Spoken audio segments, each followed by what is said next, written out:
कौन सा है? Question number 9। ठीक है, एक्सरसाइज 8.1। देखो, जो ट्रायंगल एबीसी है, राइट एंगल है बी पे। एक ट्रायंगल बनाया आपने एबीसी, ठीक है। देखो, ए और सी मैंने यहां रखा, बी मैंने यहां रखा, समझ में आया? बी पे 90 डिग्री दे रखा है, तो जहां पे 90 डिग्री बनेगा वहां पे आप बी लिखोगे, ए और सी कहीं पर भी रख सकते हो, ठीक है। tan ए की वैल्यू क्या दे रखी है? यहाँ पे देखो tan ए क्या होता है, tan ए की वैल्यू दे रखी है 1/3, ठीक है। और अब हम जानते हैं, देखो सुनो, इंपॉर्टेंट चीज, tan ए होता है, सुनो, tan ए क्या होता है? परपेंडिकुलर अपॉन बेस होता नहीं होता है? देखो, अरे सुनो बेटा, क्या ये 1/√3 है? चलो 1/√3, ठीक है। tan ए की वैल्यू है 1/√3, तो tan ए क्या होता है? परपेंडिकुलर अपॉन बेस होता है। अगर मैं कंपेयर करूंगा यहाँ से, परपेंडिकुलर की वैल्यू क्या आ गई बताओ? 1 आ गई, और बेस की वैल्यू क्या आ गई? √3। तो परपेंडिकुलर मेरा 1 हो गया, और बेस जो हो गया वो √3 हो गया। ये कोई बड़ी बात नहीं। अब देखो, एंगल कौन चल रहा है यहाँ पे? ये बात हो रही है एंगल ए के बारे में। एंगल कौन है? हाँ, एंगल इज ए। तो इधर आ जाओ, ये एंगल ए, यही तो है। और एंगल के सामने हमेशा क्या होता है? परपेंडिकुलर। तिरछी लाइन बेस होती है, सॉरी हाइपोटेन्यूज होती है हमेशा। बची हुई साइड क्या हो जाएगी? बेस। तो इस एंगल ए के अकॉर्डिंग परपेंडिकुलर की वैल्यू क्या है बताओ? 1। बेस की वैल्यू √3। पाइथागोरस थ्योरम से ये निकाल लो h की वैल्यू। पाइथागोरस थ्योरम लगाओ बेटा। पाइथागोरस थ्योरम कहती है hypotenuse square is equals to base square plus perpendicular square. Hypotenuse square की वैल्यू निकालनी है, बेस की वैल्यू निकली है √3 का स्क्वायर, परपेंडिकुलर की वैल्यू 1 है, 1 का स्क्वायर। देखो यहाँ स्क्वायर से रूट कट जाता है, आपको पता है। तो हाइपोटेन्यूज स्क्वायर की वैल्यू क्या आ गई? 3 + 1 4। तो हाइपोटेन्यूज h की वैल्यू क्या आ गई? √4। √4 का मतलब 2 आ गया, हाइपोटेन्यूज आ गया 2।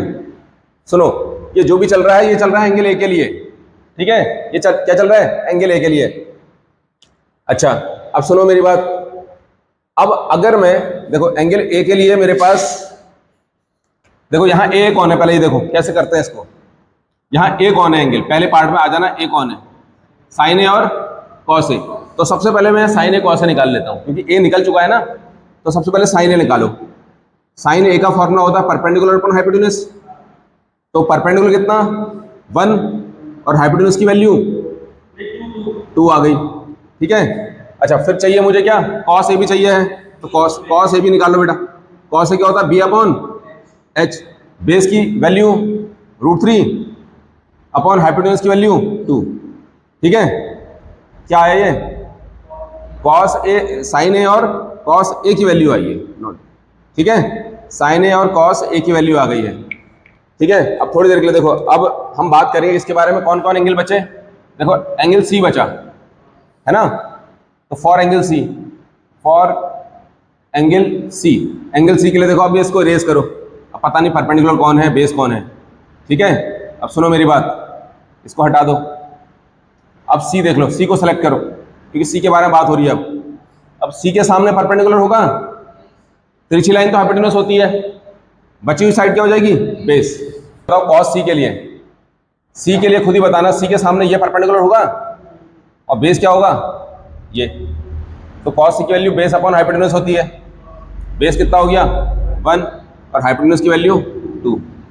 अच्छा, कॉस सी। अब साइन सी निकालना है। साइन सी का फॉर्मूला क्या होता है? Perpendicular upon hypotenuse. परपेंडिकुलर कितना? √3, और हाइपोटेन्यूज की वैल्यू 2। ये सब निकल गई है, देखो ये चारों टर्म्स निकल गई हैं। 2 टर्म्स ये और ये 2 टर्म्स ये। आ जाओ पार्ट फर्स्ट में, पार्ट फर्स्ट में आओ।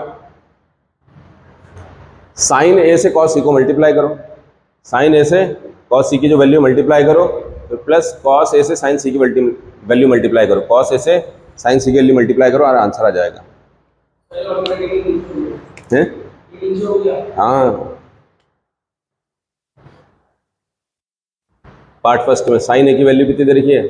साइन ए निकाला 1/2 इंटू को डॉट से शो कर रहे हैं, कॉस सी निकाला 1/2 प्लस कॉस ए निकला √3/2 इंटू साइन सी निकला √3/2।